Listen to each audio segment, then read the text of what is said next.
కొంతమందికి hair almost ఇదంతా బాగానే ఉంటుంది. సో, షేప్ విషయానికొచ్చేటప్పటికి కొంతమందికి ఇట్లా ఎమ్ షేప్ వచ్చేస్తది. కొంతమందికి యూ షేప్‌లో వచ్చేస్తది. ఈ ప్లేస్ మాత్రమే కొంచెం ఖాళీ అయ్యి ఉంటుంది. దానికి ఓన్లీ హెయిర్ ట్రాన్స్‌ప్లాంటేషన్ వెళ్ళటం ఒకటే మార్గమా? యాక్చువల్‌గా మేల్ ప్యాటర్న్ బాల్డ్‌నెస్‌లో గ్రేడ్స్ ఉంటాయన్నమాట. ఫస్ట్ గ్రేడే లైట్‌గా U shape, W shape, light W shape.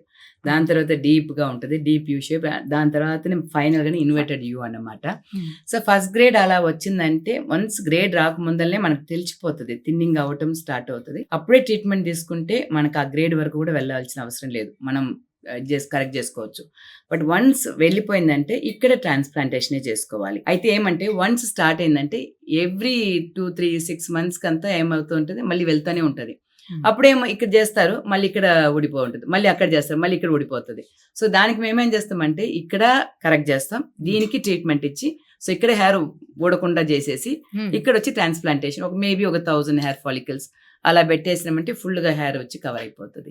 So, ఈ ట్రాన్స్‌ప్లాంటేషన్ చేసుకున్న తర్వాత కూడా అది ఊడకుండా ఎంతవరకు ఛాన్స్ ఉంటుంది? అది ఊడదు. ఎందుకంటే మన డోనర్ పార్ట్ నుంచి తీసే హెయిర్ అది. హ్మ్. ట్రాన్స్‌ప్లాంటేషన్ చేసిన హెయిర్ వచ్చి ఊడనే ఊడదు. అది ఏమవుతదంటే ఇక్కడ ఉండే హెయిర్ సపోజ్ 1000 హెయిర్ చేశారనుకోండి అది ఉంటది. ఇక్కడ హ్మ్. ఊడిపోతా ఉంటదనమాట. సో, ఈ హెయిర్ వరకే ఓహోహో! ఉంటదనమాట.